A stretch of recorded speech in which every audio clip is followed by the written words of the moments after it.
which I term here as the disenfranchisement or the process of being deprived of rights and privileges after the formation of Malaysia 47 years ago.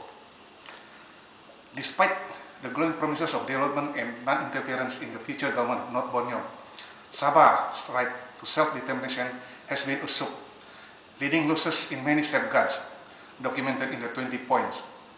Our state demography has been re-engineered with national identity cards being issued through the back door to illegal immigrants, leading to the abnormal increase in the population of Malays in Sabah. Through this wicked design, we have been subjected to a policy of divide and rule. We lost our true democracy. We've also been manipulated with gerrymandering and pollution to the electoral rolls with phantom voters, and most of all, security is glaringly compromised.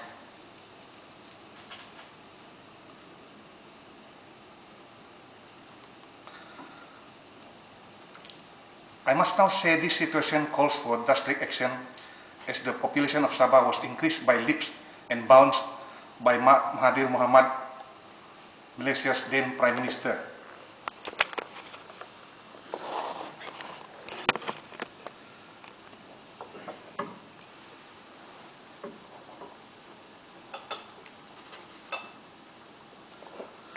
By granting citizenship to Filipino and Indonesian illegal immigrants through dubious means, namely the now famous Project IC Mahathir. This is some identification document given to illegal immigrant to disenfranchise us, to dilute the Christian population in Sabah, and then this is also used to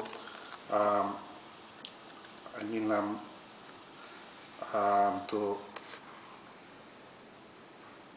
increase the population so that we'll be outnumbered. Okay. Yeah. So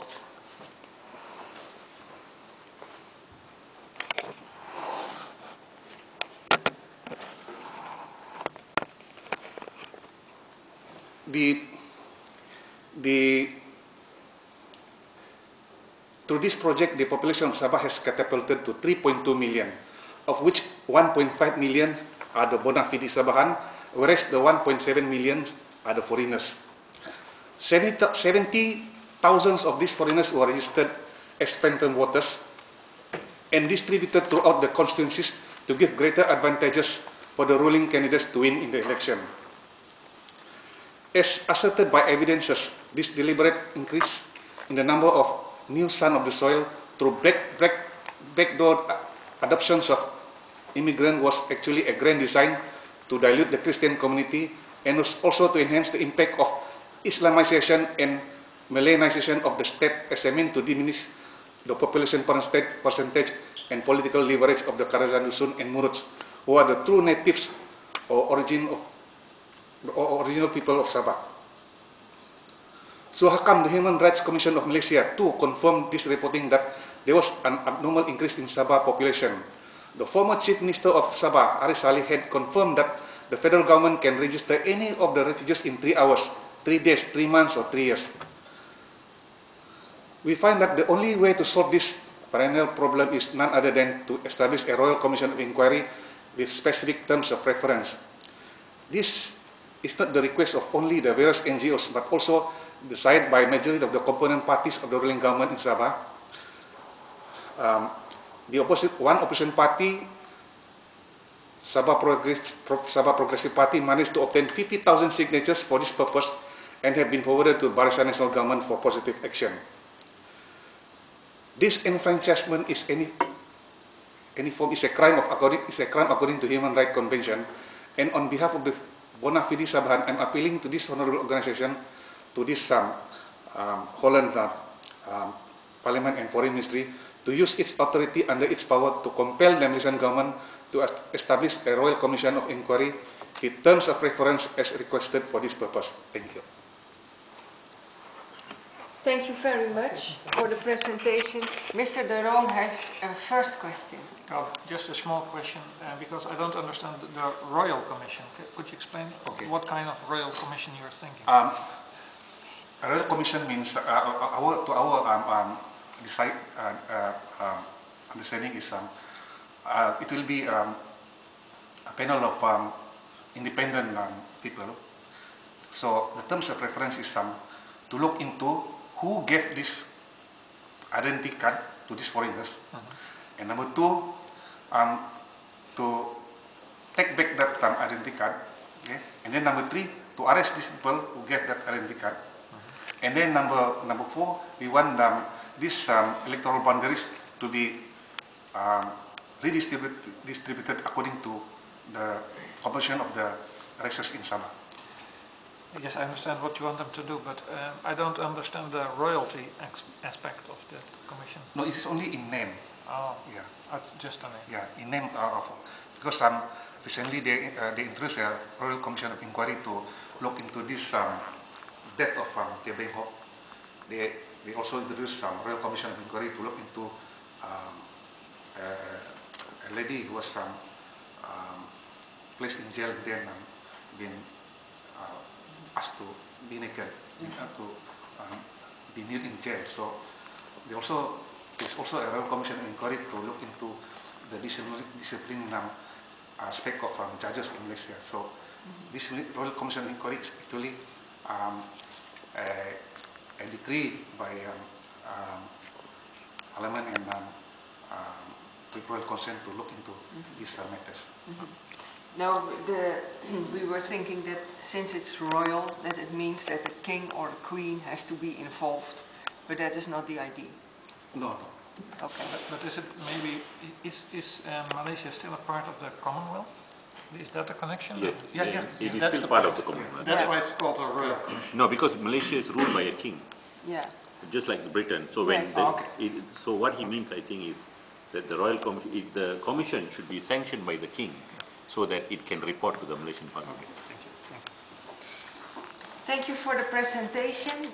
Mr. De Roon, do you have, please come forward with your questions. Okay, you also have a presentation. Yes, the last one. Okay, thank you. I'm sorry. Please go ahead. My name is Kanul. I also come from Sabah, the same state with Mr. Daniel. Good afternoon, Madam Eferia and distinguished members of Holland Parliament. And thank you also, Mr. Waytha, for bringing us to this August House of Holland. Personally, this is my first trip to Holland and to Europe. I hope this will not be the last. I hope the Malaysian government will not arrest me on the day I come back home on the 27th of April. I just would like to add a little bit of background of Borneo. Well, Borneo is the third largest island in the world, I believe, after Greenland and maybe Madagascar. It now has about 18 or 19 million population, and it is the most divided island in the world, I believe, because we have three countries there: the tiny Kingdom of Brunei, Malaysia, which has Sabah and Sarawak states on it, and 4 states or provinces of Indonesia. The 4 provinces takes up about 76% of the landmass of the whole Borneo, while 20% make up Sabah and Sarawak, while only 1% is Brunei Sultanate itself. Borneo, each of these provinces, 7 provinces or state, are very rich in oil and gas and other mineral deposits. And as I said, there are about 19 million people living in Borneo. But sadly and very unfortunate, 8 million? 18 or 19 million. And most of these people are called the Dayaks. The Dayaks comprises of many subgroups. There are Ibans, Orang Ulu, the Kadazan Dusun, the Muruts, etc. And beside the Dayaks, there are also Banjaris. They call it Banjar. Most of these Banjaris are in Indonesian part of Borneo. But very unfortunate, more than 10 million of this population live in abject poverty. I'm talking about basic human necessities like house, clean water supply, electricity, good roads, schools and clinics. They are a deprived lot of people.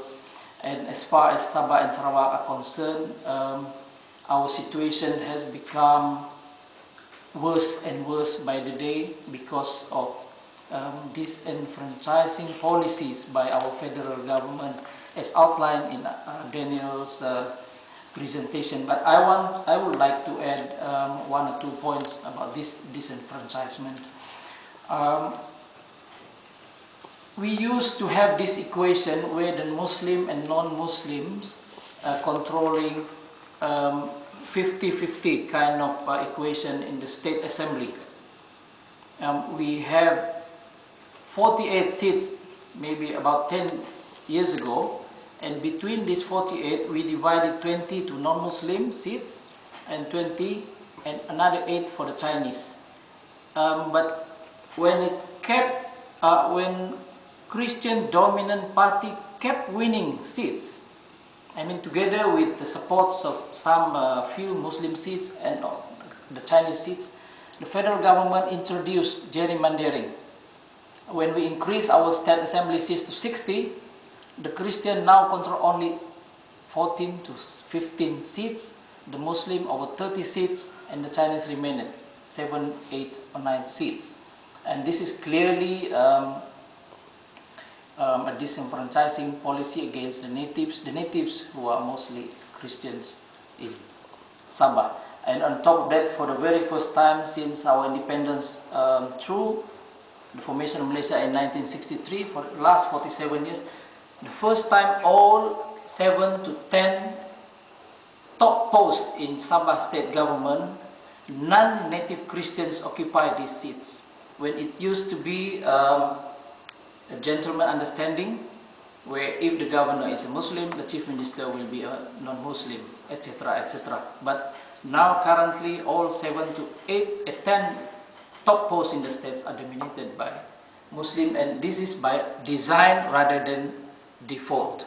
I am saying so because Malaysia has an openly Islam policy of Islamization, Islamizing everything and rewarding those who are Muslims.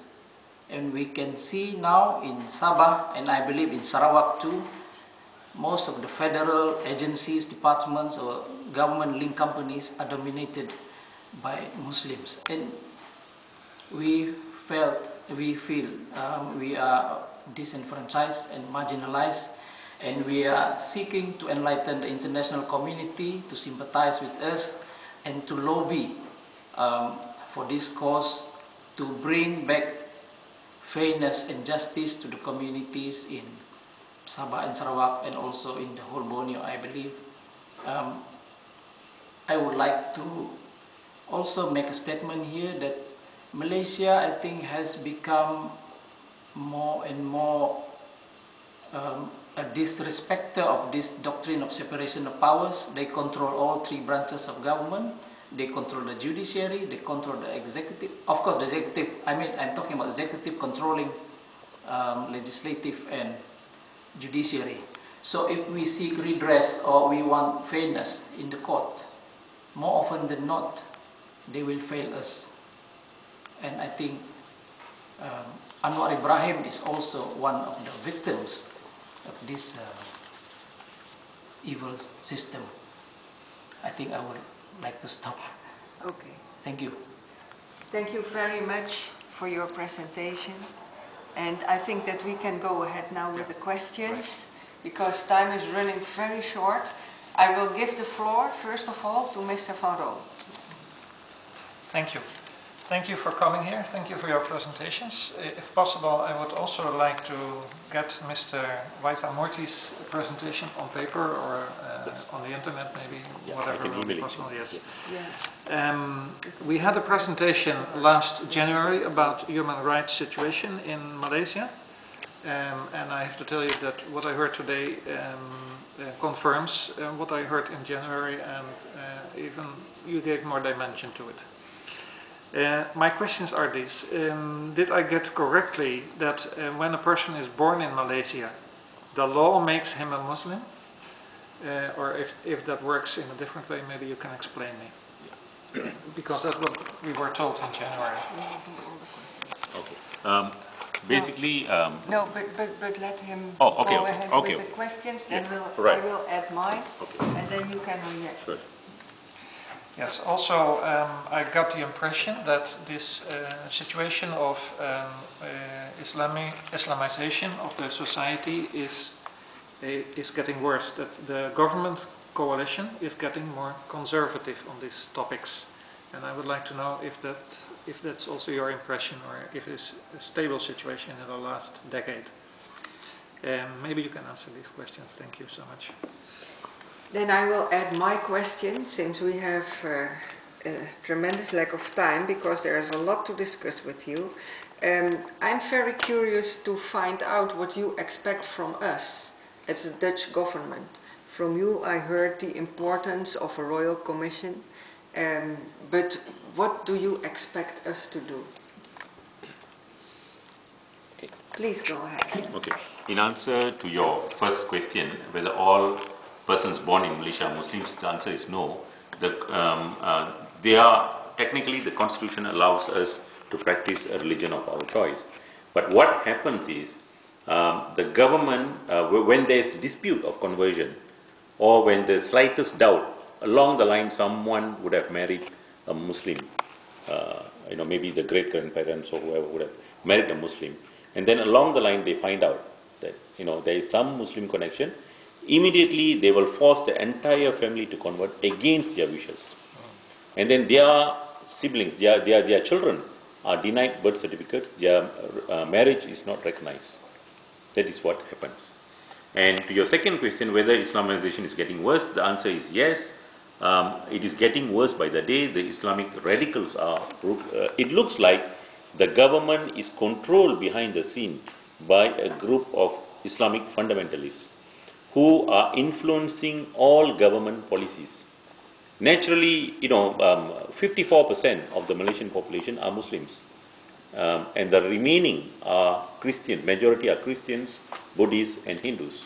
But our rights are trampled upon, though we are 12 million population, non-Muslim population. Our rights are trampled upon. And to the final question, what do we expect the Dutch government to do? Parliament. The Dutch Parliament to do is maybe to hold a formal briefing where we can invite the Malaysian government as well, and lay down all these allegations and let them answer. Let them be answerable to the international community of their violation of human rights. Mm-hmm. But I should also add here that if such takes place, we cannot expect too many Malaysians to come because they fear of their life, their family. Mm-hmm.